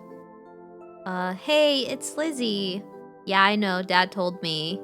Cove's tone was defensive. Lizzie turned to Mom, scowling. One stern look from her, though, and Lizzie turned away. Sorry. I just called to say I'm sorry for not playing nicely with you today. I won't do it again. Lizzie's eyes were downcast, her voice low. You could tell she felt uncomfortable apologizing to Cove in front of everyone. She was still being genuine about feeling sorry. Cove must have realized that too, because he sighed quietly. Okay, I guess I'm sorry too. A sense of relief washed over everyone at his acceptance of the apology. Mom uncrossed her arms, while Mommy's shoulders relaxed. Lizzie's eyebrows raised up. You wondered if she thought that he'd refuse her apology. Dad, can I get off the phone now? You couldn't see him, but it was obvious that Cove felt awkward about the situation. He had come off uncomfortable the entire time, really. Yeah, you can go back to your room if you want. Be sure to say goodbye first, though. Bye, Lizzie. Bye. Bye. Bye, Moeka. You perked up at the mention of your name. You smiled even if you couldn't see it. Oh my gosh. Bye, Cove. With that said, Cove must have handed the phone to his dad and left since Mr. Holden spoke up. That's a relief. All's well that ends well, as they say. Thanks for arranging this. I'm sure he appreciates it. As Mom replied, Lizzie tugged on Mommy's hand to catch her attention. Can I go too now? Good job. Sure, sweetie. Thank you for apologizing to Cove. Mom flashed a brief smile at Lizzie and nodded. Oh, nodded her agreement. Given permission to leave, Lizzie scurried off towards the stairs. She seemed to be feeling a bit better now. Mom and Mommy returned the phone, taking it off the speaker. They continued talking to Mr. Holden. You couldn't tell about what. You were glad that was the end of all. Oh my god, I'm glad that, okay. Whew, I was worried that they were gonna have a, like, screaming match. Lizzie and Cove might not get along and probably still won't, but they weren't mad at each other anymore. Mom and Mommy weren't upset either. Everything finally back to normal. With that though, you retreated to your own room with a spring in your steps. Aww, cute.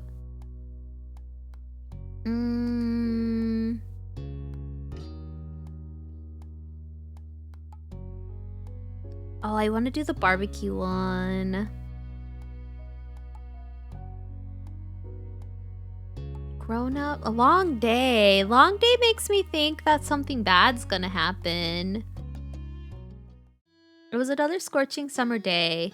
The kind that no longer had you finishing one cup of water. Wait, oh my god. It was another scorching summer day, the kind where no sooner had you finished one cup of water, you were still already filling it up again. Everyone else had something going on. So the afternoon, it was just you and Shiloh. This didn't happen much, especially since Cove had arrived. Without Lizzie around, Shiloh looked at you for all the answers. It made you feel... pleased? Kind of whatever. It's fine. Shiloh went along with you wherever you wanted, so he wasn't a bother, but he also wasn't much fun.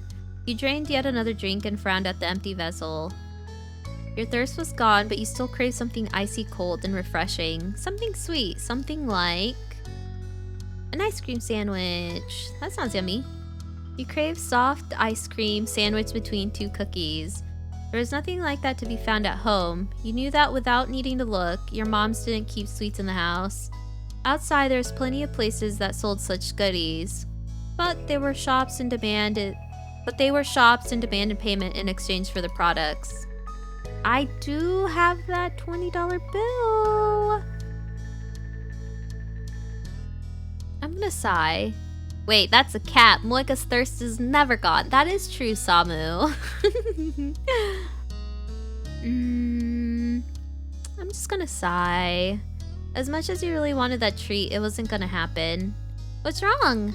I want an ice cream sandwich. Shiloh, who had been draped over the sofa, perked up. That sounds good.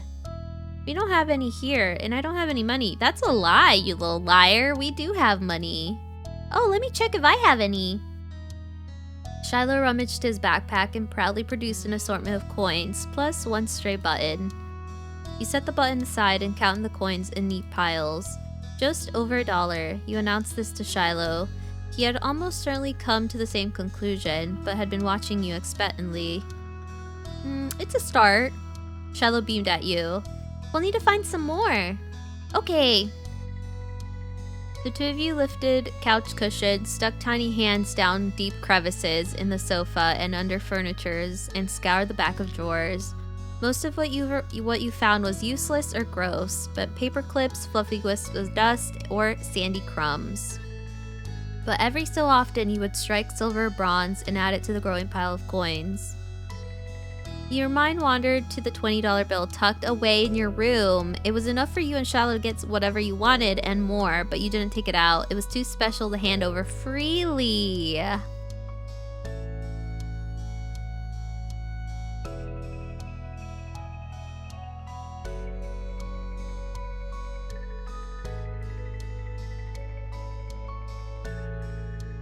Girl, what do you mean? That's kind of mean. No, Mema Tim, you do grow up, but I want to do all the things before moving on. Oh my god, we are a greedy little kid. I would definitely use a $20 bill to get me and Shiloh this snack. Like, what the heck? Besides, Shiloh was curious. Oh, Shiloh would become curious about where it came from and might mention your wealth to Lizzie. The exchange had been a secret. That is true, dang. But I don't have to tell him where the money came from. Like, I could be like, stay here, I'm gonna go get it. Dusty and deceived from checking every room and squinting to every nook and cranny, the two of you finished pulling your finds. Shallow held his breath as you counted the coins once again. $2.53 and 2 buttons. You didn't know where the second button had You didn't know when the second button had decided to join the party, but you were too pleased with your successful haul to throw it out. Is that enough? You figured you knew the answer without looking to you for confirmation, but the thrill of your success and the reward that would follow canceled out any other feelings you might have had. Yeah. You can now afford something at the shop. Just one thing, but that was infinitely better than none. Shiloh clapped his hands. Yay! The two of you dashed outside. The promise of sugar buoyed you over to the destination, where breathless but happy you stared at the overwhelming number of options. You knew what you wanted, but it wasn't just you who had contributed the fun to get the treat. He seemed to notice your pause. Aren't you getting an ice cream sandwich? Shallow asked as though he was entirely separate from the decision, rather than somebody with a stake in the outcome. Do you mind? Shallow cocked his head to the side. It was your idea. You should choose. But you went along with it. We're gonna get something that we both want.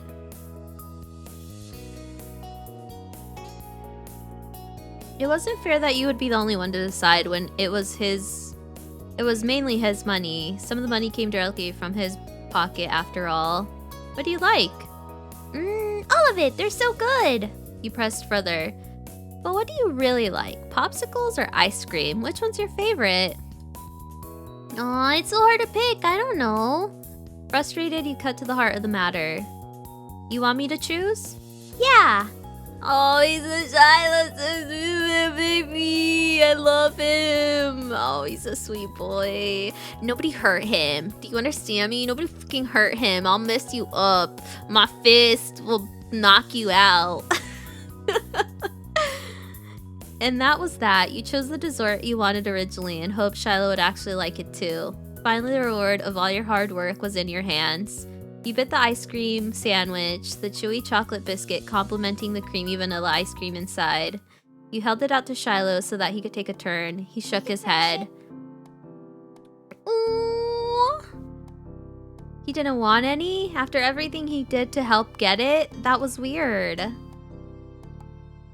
I'm gonna hesitate, because I do feel a little bit bad. It's okay. Oh, baby!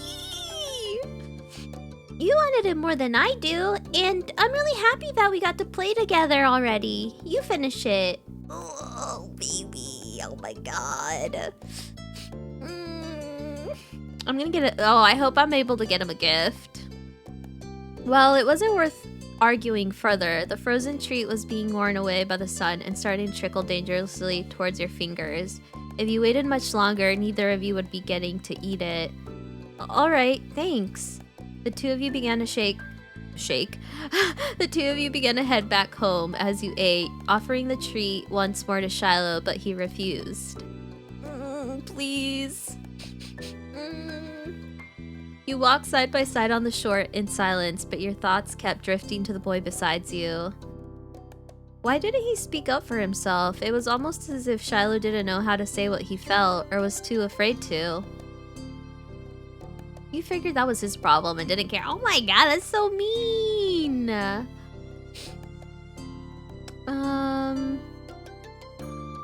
we friends? He's just shy. Are we friends? Shiloh opened his eyes wide, seemingly caught off guard by the blunt question. Yeah, I think so. He says that, but friends should be able to talk to each other without being scared. If Shiloh couldn't do that, were you really even friends at all? He rubbed his hands together nervously over your non-reaction. Oh no, don't be sorry. You weren't sure how sorry he could be without knowing that oh my god, I'm like, no. You weren't sure how sorry he could be without knowing what he was even apologizing for, but you shook your head. You didn't do anything. It was true. Shiloh hadn't done something mean. He'd gone out of his way to make you happy. That didn't seem like it should be a bad thing, yet it bothered you. I just don't know if you like me. It's like it doesn't matter what I do. You're gonna act the same. I could be anybody and you wouldn't care. No, I like you. I really, really like you, Moeka. I want to be friends. Okay. You smiled hesitantly at him as his fidgeting ceased. Even though you weren't sure if you believed him, this was only making things worse. You decided that maybe there were all types of friends. If Shiloh wasn't able to do things differently, that would be alright. Shiloh made you unsure about setting a label on the experience of spending the afternoon with him. There had been good times and there had been confusing ones. You were positive of one thing at least. The treat was delicious and that was nice. The sun was low on the horizon as you returned to your neighborhood. You spotted two very familiar feelings. Familiar feelings. I can't. Oh my god, he's so cute. Crying. Oh, that does make me wonder though. Like, in the time skip, does that mean that, like, does Shiloh become somebody that you could get with? Or are you only able to get with Cove? I didn't think about that. Or is there, like, other characters that we meet? The sun was low in the horizon as you returned to your neighborhood. There were two very familiar figures up ahead, Lizzie and Cove. You opened your mouth to make your presence known to them just as you saw the tears on Cove's face. Lizzie, what did we talk about? You walked straight over, Shiloh at your heels. Once there, you carefully asked, what happened?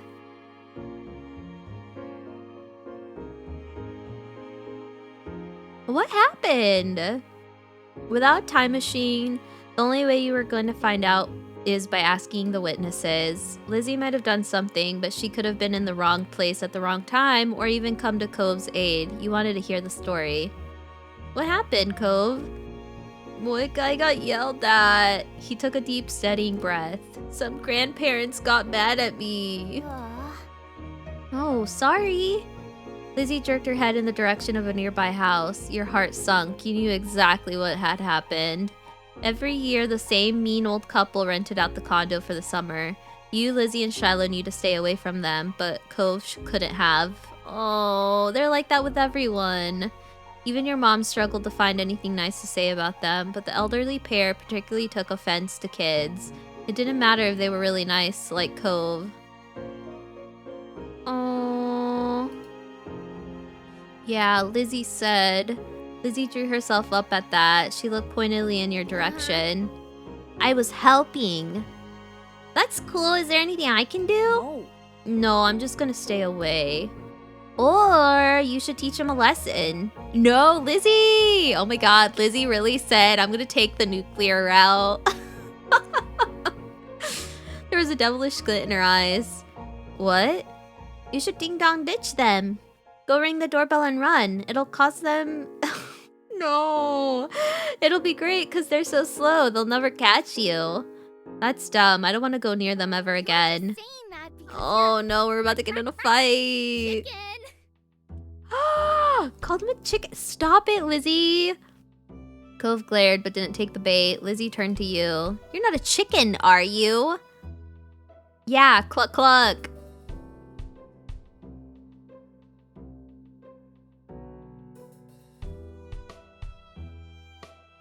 I'd just rather avoid them. Nah. You look at the house. Behind them, behind those closed doors lurked two beings rich in years but poor in patience. Maybe they deserved retaliation, maybe they didn't, but that punishment would be coming from you. It was safer to stay away from them, especially since Cove took their outbursts to heart. I'm not doing it either. Another chicken for the coop. This is a hen house now. If we're chickens, you're a lizard, Lizzie. She wagged her tongue at his face. Still better than a bird brain. Chick, chick, chicken! The condo door opened, revealing one of the two culprits. The old man's wizened face set in a scowl, which was... Oh no! Which was to say he looked exactly like he always did when you saw him. Maybe that was his normal face. Are you kids done loitering around outside my house? Or maybe he was always just in a terrible mood. Nothing! Nothing! He repeated the word as if it was the greatest crime anybody could commit. Nothing good, more like, get lost. Oh my god, cranky old man. It wasn't as if he owned the space outside the house, but Cove's eyes, still red from his earlier tears, were wide, and he thought it would be best to heed the old man's comment. Lizzie took off, with Shiloh immediately trailing off after her without so much as a glance back in your direction. So much for your friendship. You waved your arm at Cove, summoning him to follow you, and ran after Lizzie. The old man's hollers propelled you all from the street to the sanctity of the hill. Only once you were safe did you notice the stitch in your chest and the ache of your legs. You flopped down in the blade of the grass tickling your face. Lizzie, who had taken the lead in the end, was already lazing on the ground. The four of you took a moment to catch your breath and enjoy the feeling of cool grass against your skin. Cove. Hey, Cove! Cove lifted his head. I told you there were mean grandparents around here. Cove rolled his eyes, then decided it wasn't dismissive enough and rolled his whole body away from your sister. Lizzie chose to ignore his response and started chatting with Shiloh, who eagerly joined in on the conversation. In the back of your mind, you knew that you'd be second fiddle to Shiloh once Lizzie came around. It always went like that. It's alright. It's whatever. Nah, it's whatever. It's fine. Shiloh could prefer Lizzie as much as he wanted to. There were other things to attend to anyways. He wriggled closer to Cove. He had calmed down for the most part and was inspecting a flower. His fingers pinched the stem and tilted the white petals towards him. That's a poppy. Cove glanced at you in acknowledgement, then back to the flower. And the type of poppies on this hill have a name. White linen poppy. Mom told me. He quirked a smile. That's funny. He ran a finger around the edges of the petals. It doesn't feel like cloth. You'd need a lot of them to make anything. He nodded and released the delicate plant, evaluation complete. This was my favorite kind of flower, but I didn't know what it was called. Thanks. Oh my god, that's a lot of options. I like sunflowers. Yeah, those are nice too. They're bright and awesome. You match them. Aw, thanks. Thanks. You moved on to the back with a small smile and looked at the darkening sky. The blanket of clouds reminded you of a thick throw that you curled under on a cold, rainy day. You wondered if the clouds would be soft. They lazily floated on by, splitting from each other, merging and morphing into new shapes.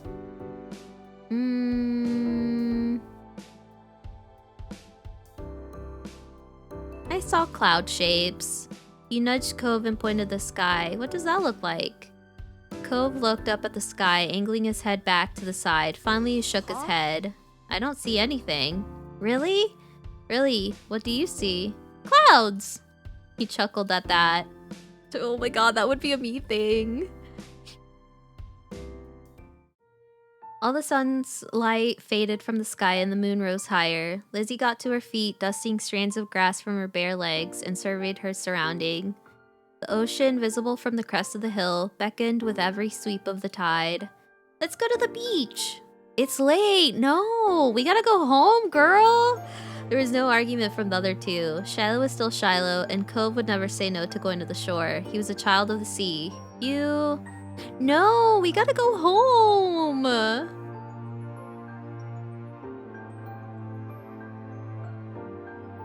I'm too tired to argue. Whatever, if we're gonna go to the beach, we're gonna go to the beach. It had been a long, hot day. You weren't bothered about going there, but you would rather do that than make a scene. You stepped onto the sand for the second time that day, but it felt different at night. The beach was nearly quiet at this hour. Abandoned sandcastles and footsteps in the sand, too big to belong to any of you, were the only indications of how busy it had been only hours earlier. The four of you kicked shoes off and removed socks and walked along the water's edge. The waves tickled your feet. I wonder what would happen if we tried to take a bath in the ocean with shampoo and everything. That would be bad for the fish. Jeez. I didn't say anyone would do it. Jeez. You didn't have to be serious about everything. You're the one who asked what would happen. That is what would happen. It hurt the fishies. I like bubble baths at home. They're a lot of fun. Me too. Bubble baths are luxurious. You never heard Lizzie use that word before. Mommy loves to have bubbles in her bath. She'll turn the lights off and have candles. I'm gonna do that next time. Hey, when's your mom coming to pick you up anyway? Not for a while. She's busy. What about your dad? How come you never talk about him? Nobody does. Uh-oh. Don't you know you're not supposed to ask something like that? Why would somebody want to talk about something that they never talk about? You kept your eyes on the ground, watching your toes get swallowed by the waves. Even if Shiloh never seemed upset about this topic coming up, it made you feel awkward just for having both of your moms. Oh no. It's okay, Lizzie. I'm like Lizzie and Moeka. I don't have a dad. But I don't have two moms. I just have one. She's really great. Oh, sorry. I only have one now, too. My mom isn't here. She's back home. It's just me and my dad. Sorry. Aw, I never had a dad or anything, so I don't feel bad. It's really sad that your mom is gone. Cove nodded. Oh, is his mom, like, dead? Did she die? Or did she leave? Oh, you joked about Shiloh's mom getting together with Cove's dad? No, that'd be awful. Even if they're all different, our parents are good in their own ways. Cove couldn't muster a response. He didn't think he truly disagreed, though. The silence broke with a splash as Lizzie kicked in your direction. Cold water and sodden sand splattered against your legs. Lizzie giggled, foot still outstretched from the kick. Cove joined in, striking the incoming waves to make a splash of his own. Shiloh scurried out of Cove's spray zone with a grin. I'm gonna make a run for it. You were already too dirty and wet for comfort. Nothing had happened there that would feel as good as getting dry. You got out of the water before anybody could catch you again. Perching on a rock, you scraped the wet sand from your legs as you watched the others. The sand came in thick chunks at first, like clay, but where it had been thinner, it had already dried and clung to your skin. Cove and Lizzie were relentless, while Shiloh mostly just dodged. Uh-oh. Shiloh's brief exclamation was drowned out by the biggest splash yet, causing him to fall face first onto the ground. There would have been oh no, poor baby. That would have been bad enough without the wave that followed, cascading over his prone body. Shiloh sat up, shaking his head like a dog coming in from the rain. As you all hurried to check up on him, his hair was plastered to his head, and his clothes were soaking wet.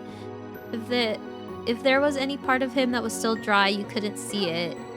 That was crazy. Are you okay? Yeah, my foot got stuck and I fell over. You dumbo. Way to go, Shiloh. Oh no, don't call him a Dumbo. It's not his fault. Offer to help him. Shiloh didn't take your outstretched hand. After a moment, you dropped it. God, oh my gosh, Shiloh! Lizzie was too busy snickering to notice and held her hand out to Shiloh too. He reached over and took it, slowly started to pull himself from the ground. Then he slipped onto the slick sand, dragging him and Lizzie down just in time for another wave to hit. Take that! The water rolled over them. Sorry. What were the odds of that happening twice in a row? He thought that they must have been low, but there was no way Shiloh would do something like that on purpose, then pretend it was an accident, especially not to Lizzie. Even if your relationship with Shiloh felt unclear, he did at least like her a lot. Lizzie was his favorite, right? Smiling boldly, Lizzie extracted herself from the ground and wiped a streak of sand from her cheek. She didn't intend to let this embarrass her. Shiloh got up again as well, this time without incident. He still looked like a drowned puppy, but it didn't stop Cove from laughing at the two of them. With that, it was time to call it a day. The four of you judgingly made your way back home, leaving a trail of wet footsteps and sand in your wake as damp clothes weighed the group down. Aww. Your moms were outside chatting to Cove's dad. We're back! Your mom's faces fell as they took the state that you were all in, raging from messy to soaked. No. Elizabeth, is that all you have to say for yourself? You brought half the beach back with you. They certainly did. What's Marigold going to do when she comes out to get Shiloh? Is that how you want him to be?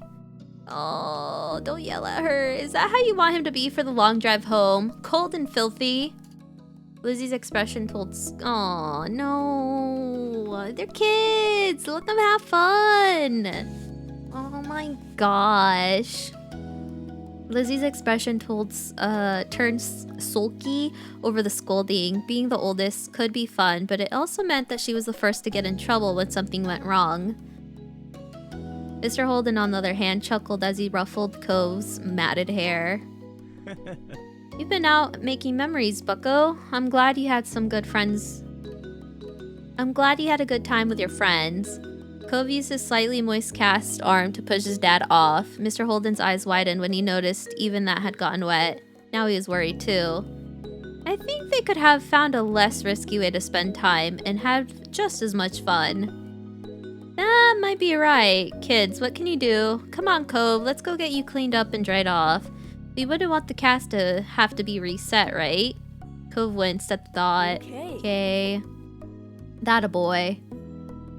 Yeesh. Mr. Holden casually bent down and plucked Cove off the ground, ultimately holding Cove against his chest. Sand was already transferring from Cove onto him, but he didn't seem to be bothered by it. Cove protested being carried, but only got reassuring pat on the back for his trouble. Take care. Good night, Cove. Thank you for the talk, Cliff.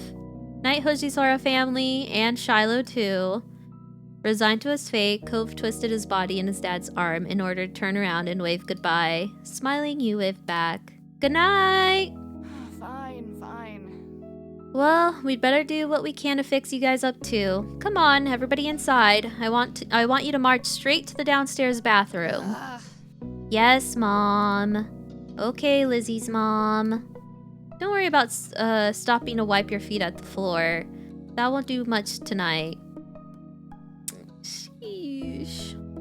Sitting on an old beach towel your mommy had bought, you waited in the hall. Until you were less sandy, you weren't allowed to go to your rooms or walk around the house. But you did get to eat a sandwich for dinner there. It felt like an indoor picnic. It had been decided that Shiloh would wash up first and borrow some of your clothes. He's already finished and packed away in your mom's car. Or in his mom's car. Miss Fields had come to collect him a little while ago. It was a bit funny experience seeing him without his hat for once. Lizzie, being much more soaked than you, got to go in the bath next. It wasn't a bubble bath as she had hoped. This was a no fun allowed cleanup session. At least that's what she claimed. Not much longer and it would be your turn. When the bath was done, you'd have to go right to bed. After a day like this, though, you were glad you weren't going to be at any further events. Drifting off to sleep sounded like a great idea. Aww, cute! Wait, let me save. Yes. Neat. I think, oh gosh, we've been streaming for like 2 hours of this. I might stop here for this one. So this was step 1 of our life, beginnings, and always. I really enjoyed it. I hope you enjoyed watching it too. This is Moeka signing out. If you enjoyed this, check out my VOD channel over at youtube.com/SpaceVTuber. So yeah, thank you for watching. Bye bye.